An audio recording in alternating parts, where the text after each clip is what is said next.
বছর একটা নারী জিনা করার পরেও শুনেছেন না আপনারা 12 বছর করার পর এমন একজন মাতাল আপনার মদ খেয়ে রাস্তা দিয়ে হেঁটে যাচ্ছে, দেখতে আল্লাহর নাম পড়ে আছে, আর অতটুকু সায়েন্স আছে, জ্ঞান আছে, যেটা আমার আল্লাহর নাম, মুসলমানের ঘরে আমি জন্মগ্রহণ করেছি, আল্লাহর নামটা পড়ে আছে, বুকের মধ্যে নিয়ে নিয়েছেন। আল্লাহ পাক বলে, ওহ বান্দা, তোর এই কাজটা আমার খুব ভালো লাগলো, সকালবেলা মাদনী বানিয়ে গলাতে ঝুলিয়ে দিয়েছেন, ওই মদখোর ব্যক্তি আল্লাহর ওলি হয়ে গেছে। জোরে বলুন সুবহানাল্লাহ।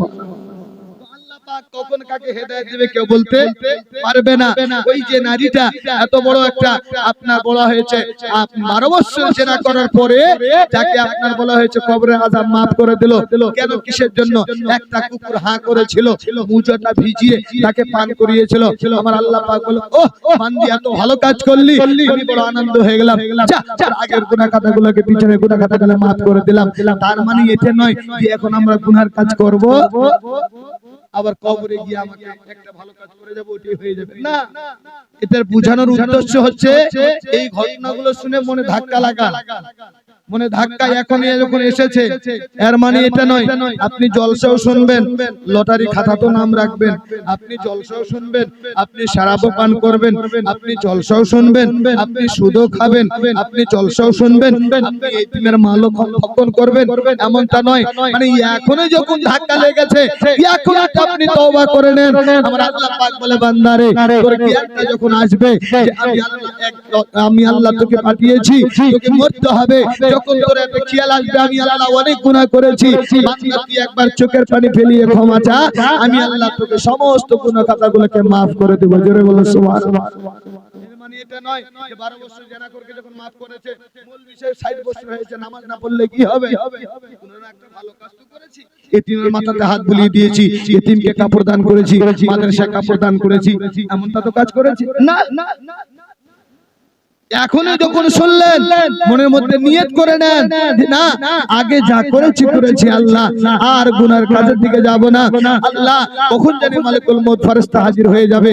আল্লাহ সূরা আপনার জুমা 53 নম্বর আয়াতে বলেছেন, কুল ইয়া ইবাদিয়াল্লাযীনা আসরাফু আলা আনফুসিহিম লা তাকনাতু মির রাহমাতিল্লাহ ইন্নাল্লাহা ইয়াগফিরুয যুনুবা জামিআ ইন্নাহু হুয়াল গফুরুর রহিম।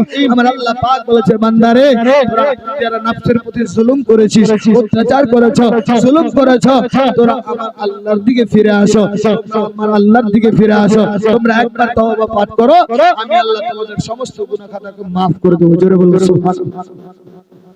ডাল খিচড়ি চলবে না। আপনি ভাবছেন হয়তো জলসাতে যাব, সেখান থেকে ঘুরে এসে সকালবেলা আবার গুনার কাজ করতে চলবে? চলবে ব্রাদার?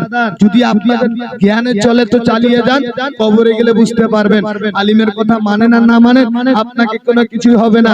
একটা আলিম যদি বলে নামাজ পড়েন, আপনি যদি না পড়েন আলিমের ক্ষতি হবে না। একটা মুফতি যদি বলেন এই মতো শরীয়ত মোতাবেক চলেন, আপনি যদি না চলেন শরীয়তে আপনার বলা হয়েছে মুফতির কোনো ক্ষতি হবে না, নিজের ক্ষতি নিজেই হবে। তাই এখনো সময় আছে, দিলের মধ্যে ধাক্কা লাগান আর সমস্ত গুনাহ খাতাগুলোকে আল্লাহর কাছে তওবা করে নেন। এখনো তওবার দরজা খোলা আছে, কারণ কবর নামক জায়গাটা ভালো নয়।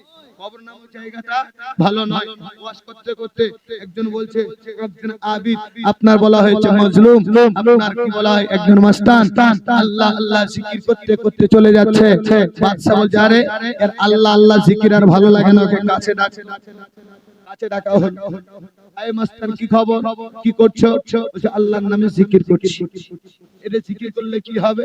বলে আল্লাহর নামে জিকির করলে মনের কালি দূর হবে। জোরে বলেন সুবহানাল্লাহ। বলে আল্লাহর নামে জিকির করলে সমস্ত খারাপ কাজ থেকে বাঁচা যাবে। বাদশা বলছে যদি এই কাজটা না হয়, বলে যদি না হয় তাহলে আপনি আমাকে যেটাই করবেন সেটাই আমি রাজি। কি করব জানিস? কি করবেন? বলে তোকে ফাঁসি দেব, তোকে মেরে ফেলবো। মাস্তান মানুষ, আবিদ মানুষ, সে বলছে ঠিক আছে তাই হল। বিরাদার মিল্লাতে ইসলামিয়া তাসবিহ হাতে দিলেন, আল্লাহর নামে জিকির করতে বললেন। এমনি ভাবে জিকির করে যায়। অন্তরে যদি না গাতে আর আপনি যদি জিকির করেন তো কাজে আসবেন। মৌলভী সাহেব ফতোয়া দিয়েছে যে শনিবার সকাল থেকে নিয়ে আপনার সন্ধ্যা পর্যন্ত যদি কেউ 20 বার মৌতের কথা স্মরণ করে, সে কখনো খারাপ কাজে যুক্ত হতে পারে না। আপনি ঘুম থেকে উঠে বলছেন মরতে হবে মরতে হবে মরতে হবে মরতে হবে, তাসবিহ করে বেরিয়ে গেলেন, কোনো আসর হবে? কোনো কিছুই আসর হবে না। দিল আপনার পরিবর্তন হবে না, ভাবতে হবে মাটিকে দেখে। তো ওই ফকির যখন তাসবিহ দিয়ে দিলেন, তাসবিহ দেওয়ার পরে আপনার 39 দিন হয়ে গেল, একদিন বাকি। বাদশা বলছে ওকে বসা, আমি কিছুই হইনি, তুমি যেমনকার মাল তেমনই আছে। ফকির বলছে ঠিক আছে, আপনি যখন বের হচ্ছেন আর একটা তো দিন আছে, আপনি তো আমাকে মেরে ফেলবেন, আমার একটা আশা পূর্ণ করেন। বলে কি আশা?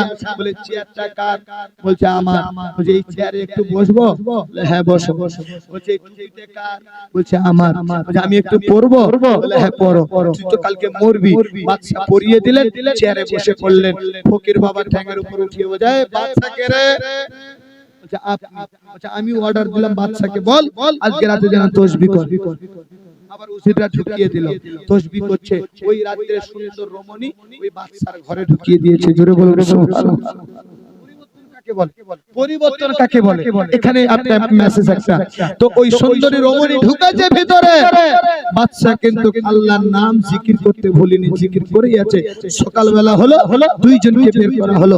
বাদশাকে বলা হলো, বল বাদশা সত্য কথা, রাত্রি বেলা যে সুন্দর রমণী তোর ঘরে ঢোকানো হয়েছিল, তার সঙ্গে কি কুকর্ম কোনো কাজ করেছ? বাদশা বলছে কসম করে বলছি আমি তার দিকে নজর দিয়ে তাকাইনি।